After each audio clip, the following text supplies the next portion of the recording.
Tsikatra fa mihamafana ny andro amin'izao fotoana izao ny hita eny an-tsena eny ihany koa dia mitombo ireo mpivarotra ranom-boankazo akora maro na voankazo maro ihany koa no azo ahodina ho lasa ranom-boankazo eny fa na ny fary ary dia mety mahafaka hetaheta raha tsika ity fanadihadiana ity.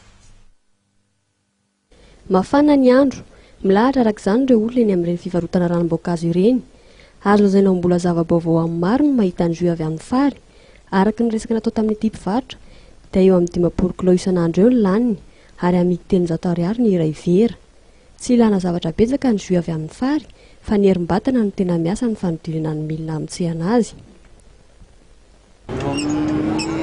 Izany arakaraka ny tsena ilay tsy voafaritra hoe 50 kilo foana zany ny entanay dia arakaraka ilay izy tian'ny olona aloha ilay izy. Mety hoe tombontsoa manokana amin'ny fisotroana izy ity?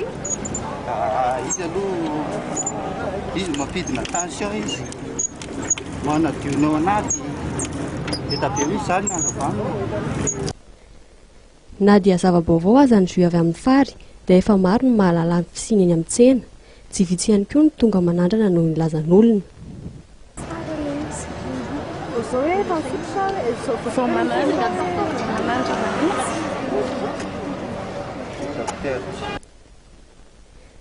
Tao anatin'ny 2 volana izay no nanomboka hita teny amin'ny tsena ireny mpivarotra jus avy amin'ny fary miaraka amin'ireo fitaovana ilaina amin'izany. Miisa 7 izy ireo hatreto eto an-drenivohitra ary fitaovana mbola tsy vita eto an-toerana no ampiasainy amin'izany fa avy any Alemana araka ny resaka natao tamin'ity mpivarotra. Tsy ireo sendra mandalo ihany no mankafy azy fa misy ireo manao famandrihana hatramin'ny 10 litra ka fary milanja 30 kilao eo laniny amin'izany.